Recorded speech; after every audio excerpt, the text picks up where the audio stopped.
दरवाजे से क्या प्यार है? तुम हर स्टोरी में दरवाजा क्यों घुसेड़ देते हो? और जैसे ही उसने उस आवाज की तरफ देखा, उसे सामने एक पुराना खंडहर जैसा घर दिखा जहाँ से वो आवाज आ रही थी, और कुछ रहस्यमयी नोट्स जो पूरी कहानी को और भी दिलचस्प बना रहे थे। ज़्यादा बड़ा नहीं रखेंगे, वीडियो को छोटा सा रखेंगे। Hi guys, welcome back to the video. तो आपने टाइटल में देख लिया होगा कि वीडियो के इस बारे में हम चैट जीपीटी के साथ करने वाले हैं स्टोरी टेलिंग चैलेंज। इससे पहले भी हमने चैट जीपीटी के साथ try not to laugh challenge किया, तो अब हम सेकंड चैलेंज करने वाले हैं स्टोरी टेलिंग चैलेंज। रूल्स आपको पता ही है। आपको कॉमेंट्स में बताना है कि आपको किसकी स्टोरी ज़्यादा अच्छी लगी। लाइक बोलेंगे तो हम साथ में ही, बट किसका नरेशन ज़्यादा अच्छा लगा। So let's start the video. Start करते हैं। तो शुरू करते हैं और देखते हैं कितनी मजेदार स्टोरी बनती है। आप अपना पहला सेंटेंस बताइए। नहीं, पहले तुम स्टार्ट करो, फिर मैं स्टार्ट करूँगी। ठीक है, मैं शुरू करता हूँ। तो एक अजीब सा घर था जिसके दरवाजे पर एक रहस्यमय ताला लगा हुआ था, और उस ताले की चाबी कभी किसी ने देखी ही नहीं थी। अब आपकी बारी। उसकी चाबी कभी किसी ने इसलिए नहीं देखी थी क्योंकि उसकी चाबी एक बंदर लेके भाग गया था। वाह! और वो बंदर कहाँ गया किसी को पता नहीं था, लेकिन हर रात उस घर के बाहर अजीब अजीब से आवाजें आने लगती थी। अजीब सी आवाज़ें इसलिए आती थी बिकॉज उसके घर के अंदर बैठ के बंदर पार्टी करते थे। और वो बंदर पार्टी करते हुए अक्सर घर की पुरानी किताबों में छुपे हुए रहस्यों को भी ढूंढ निकालता था, जो और भी ज्यादा मजेदार और वियर्ड बन जाता था। ओके, मैं हार गई। इसके आगे मैं कुछ स्टोरी नहीं बना सकती। चलो नेक्स्ट स्टोरी। अब मैं स्टार्ट करूँगी। ओके कोई बात नहीं, ये मजाक ही तो है। चलिए अब आप शुरू कीजिए। मैं पूरी तरह से तैयार हूँ आपकी स्टोरी सुनने के लिए। जैसे ही आप शुरू करें, हम आगे बढ़ेंगे और मजे करेंगे। सोच ही तो नहीं पा रही क्या क्या बोलूं। अरे, मजाक तो चलता ही रहता है। आप बेझिझक अपनी स्टोरी बताइए। मैं पूरी कोशिश करूंगा कि उसे और भी मजेदार बनाऊं। चलिए शुरू करते हैं। एक बार एक सुनसान हाईवे पे एक लड़के की गाड़ी बंद हो गई। और जब वो गाड़ी ठीक करने की कोशिश कर रहा था, तो उसे एहसास हुआ कि आसपास कोई नहीं है, लेकिन दूर से एक अजीब सी आवाज सुनाई देने लगी। वो अजीब सी आवाज़ एक औरत की चिल्लाती हुई आवाज़ थी। और जैसे ही उसने उस आवाज की तरफ देखा, उसे सामने एक पुराना खंडहर जैसा घर दिखा जहाँ से वो आवाज आ रही थी। वो उस घर की तरफ जाने लगा, धीरे धीरे धीरे धीरे। जैसे जैसे वो आगे बढ़ रहा था, उसके कदमों की आवाज भी हल्की हल्की गूंजने लगी, और अचानक उसे एहसास हुआ कि वो अकेला नहीं है। जब उसने पीछे मुड़ के देखा तो उसके पीछे बहुत सारे बंदर खड़े हुए थे।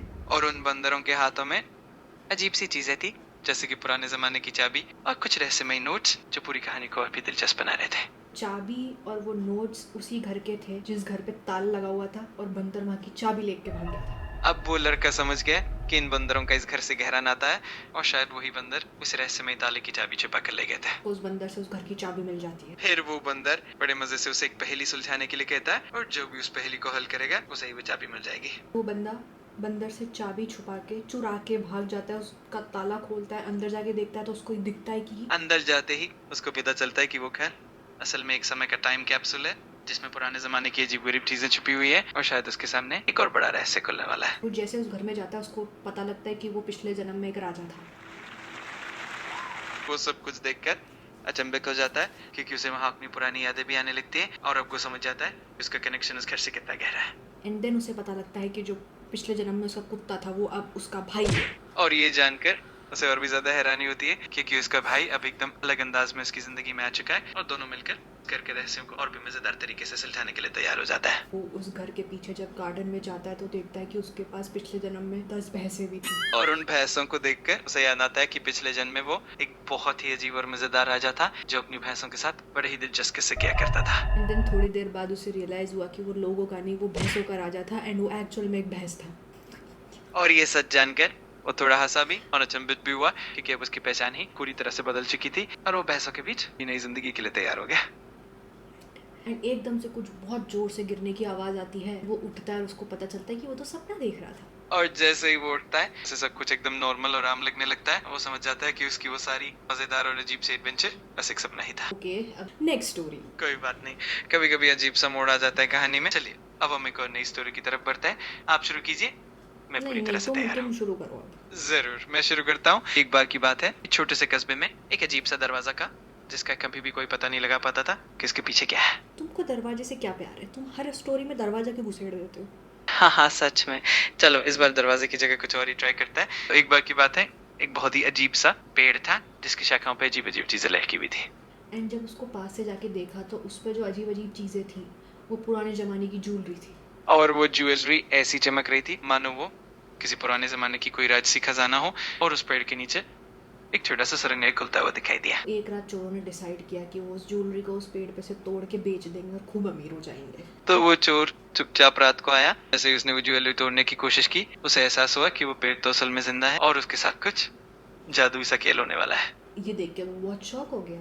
देन उसको रियलाइज़ हुआ कि ये जो जिंदा पेड़ है असलियत में इसके अंदर एक इंसान है जो पेड़ होने का नाटक कर रहा है, और जिस पे ज्वेलरी लटक रही है वो और कुछ नहीं, वो फॉइल पेपर पे गोल्डन कलर करके लटकाई गई है ताकि लोगों को किडनैप किया जा सके। वाओ! इस रहस्य को जानकर वो चोर हैरान रह गया और उसी पल उसने सोचा कि अब उसे इस पेड़ से दूर हो जाना चाहिए, लेकिन शायद वो पेड़ उसे कोई सबक सिखाने वाला था। ये असलियत अगर मैं गाँव वालों को बताऊँ तो शायद वो इसको बहुत बड़ा इनाम देंगे। तो उसने ठान लिया कि वो इस रहस्य को सबके सामने लाएगा और फिर गांव वालों की मदद से वो पेड़ के उस इंसान का राज सबके सामने खोलने वाला था। वो भागता हुआ गाँव में गया एंड जैसे वहाँ पहुंचा उसने सारा सच गाँव वालों को बता दिया। गांव वाले उसकी बात सुनकर हैरान रह गए और सब मिलकर उस पेड़ के पास पहुंचे और फिर जो हुआ वो सबके लिए एक अनोखा और मजेदार अनुभव साबित हुआ। बट देन उस चोर को रियलाइज हुआ कि जो वहाँ गांव का सरपंच है उसी ने ये ट्रैप सेट किया है ताकि वो चोरों को पकड़ पाए। ये जानकर चोर की आंखें खुली की खुली रह गई और उसे समझ आ गया कि वो तो पूरी प्लानिंग का हिस्सा था और अब उसे भी इस सच्चाई को मानना पड़ा कि वो पकड़ा गया। एंड देन वो खुशी खुशी जेल चला गया। और इस तरह सबको एक मजेदार सबक मिल गया और गांव में फिर से शांति और हंसी का माहौल लौट आया। मजे की बात ये की कि सबने मिलकर उस पेड़ की भी अच्छे से देखभाल की।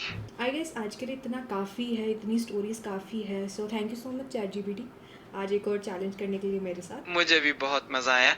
ऐसे ही मस्त मजाक और चैलेंज आगे भी करते रहेंगे।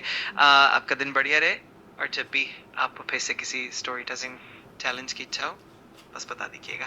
फिर मिलते हैं। Okay bye bye. अपना ख्याल रखना, फिर जल्दी मिलते हैं। That is it for the video guys. तो हमने इस वीडियो में 3 स्टोरीज नरेट करी है, तो कमेंट्स में बताना कि आपको कौन सी ज़्यादा फनी लगी। आई गेस फर्स्ट इतनी नहीं थी लेकिन लास्ट की 2 अच्छी थी।